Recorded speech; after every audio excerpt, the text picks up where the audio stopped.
I love more of these networks and comedy shows calling out Meghan for the B word that she is. President Trump also announced a new trade deal with the UK that will reopen British markets for American companies. All that Britain demands in return is that we keep these two. It happened in front of millions. One joke, one line, one humiliating punch that shattered Meghan Markle and Prince Harry's fragile American fairy tale. No dramatic music, no teary interview, just a thunderous laugh from Saturday Night Live's audience and a cold, cutting message: we're done. Poke fun at Harry, but that a joke on Saturday Night Live was actually funny, more mildly amusing at least. Meghan and Harry didn't just get mocked, they got obliterated. On the most iconic stage in American comedy, the runaway royals weren't honored or pitied. They were turned into a punchline. The same couple that once graced magazine covers and Netflix red carpets is now the butt of the joke on late-night television. And the worst part? No one is coming to their defense. Not Hollywood, not the public, not even their own friends. This wasn't just a roast. It was a signal. Meghan and Harry's image isn't just crumbling, it's collapsing. And what triggered this public takedown might just be more devastating than anything they faced from the palace. Here's where it all exploded. It will focus on Meghan Markle's character's struggle to balance her legal career while also caring for an unemployed immigrant. Saturday Night Live's Colin Jost delivered a line that hit like a torpedo. All Britain wants in the new trade deal is that America keeps these two. No setup, no sugarcoating, just brutal televised truth. A photo of Meghan and Harry flashed on screen, and the crowd erupted, not in sympathy, but in laughter. It was the kind of laugh that stings, not because the joke was mean, but because it was accurate. This wasn't satire, it was sentiment, a reflection of how the Western world really sees the ex-royals now, entitled, irrelevant, and overstaying their welcome. The UK doesn't want them back. America doesn't know what to do with them. And Hollywood's laughing loudly. Meghan and Harry were once untouchable. Now, they're fair game. This wasn't just a skit, it was a cultural pivot. For years, the media tiptoed around Meghan and Harry, treating them as victims, warriors, even revolutionaries. But that narrative has cracked. Saturday Night Live didn't invent the backlash. It mirrored it. Merry Christmas indeed. You gotta love it when an American broadcast television network and a comedy institution like Saturday Night Live takes a swipe showing how much of a B Meghan Markle is. Saturday Night Live is a thermometer for public mood. And when they go in for the kill, it means the tide has turned. Remember, this wasn't part of some elaborate royal parody. The jab came during Weekend Update, SNL's most culturally in tune segment. That's where they aim at the week's most ridiculous headlines. And Meghan and Harry? They weren't the news, they were the joke. A footnote with fake smiles and faded relevance.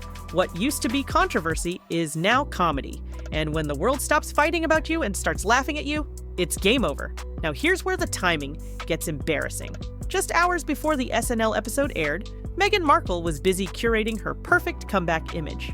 She posted glossy, styled shots of herself and Harry at Beyoncé's concert, smiling, glowing again, like everything was fine. But the public wasn't buying it. The photos were too perfect, too planned, and frankly, too desperate. The contrast couldn't have been sharper. Meghan wanted the world to see romance, relevance, and red carpet magic. Instead, all people saw was a woman frantically trying to outrun a punchline.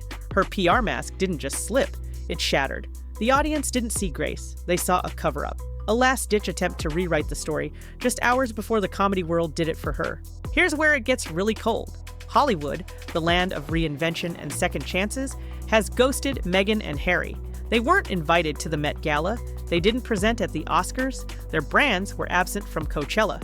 For a couple that once bragged about multi-million-dollar deals and global storytelling empires, that silence is deafening. Meghan's lifestyle show got canned before it even aired. Her animated project? Canceled. Harry's passion project, Heart of Invictus, landed with a thud and vanished. No trending hashtags, no media buzz, just crickets. Even their biggest platform, Netflix, is now reviewing their deal. Translation? The money faucet might be about to shut off. Because in Hollywood, you don't get paid for potential. You get paid for performance. And the Sussex brand? It's underperforming, badly. Colin Jost wasn't the first. He's just the latest. In the past year, a wave of comedians have lined up to roast the couple, and not in a playful way. Bill Simmons, one of Spotify's top podcast voices, called them grifters. Jon Stewart took a blowtorch to Meghan's failed projects. Stephen Colbert mocked Harry's frostbitten memoir and turned it into late-night gold. Even Graham Norton, once a royal sympathizer, publicly joked about Meghan's upcoming Netflix series before it even premiered. The message is clear: the comedy world isn't scared of them anymore. They're not sacred. They're not respected. They're just easy targets, with bloated deals, bad ratings, and a victim complex that's worn out its welcome. For comedians, that's gold. For Meghan and Harry, it's social death. While Meghan and Harry scramble for relevance, the royal family has mastered the most powerful weapon in the media war: silence. No interviews, no statements, no clapbacks, just quiet dignity. And it's devastating. King Charles and Prince William have said nothing in response to the Netflix series, the memoirs, or the public jabs. They don't have to, because their silence says it all. While Harry spills secrets, the crown stays composed. While Meghan orchestrates photo ops, the palace moves forward. The contrast is brutal. The monarchy looks stable, strong, and focused. The Sussexes, they look like chaos with a camera crew. The royal strategy has been simple: let them talk, let them burn out, and now they have. And now we arrive at the real damage. Meghan and Harry weren't just celebrities. They were symbols of change, of progress, of modern royalty. But now, they're liabilities. Mental health orgs are quietly backing away. Feminist groups are hesitant to associate. Their presence doesn't elevate causes anymore. It distracts. It divides. The Sussex brand has gone from powerful to performative, from inspiring to indulgent. Even their most loyal allies are going quiet.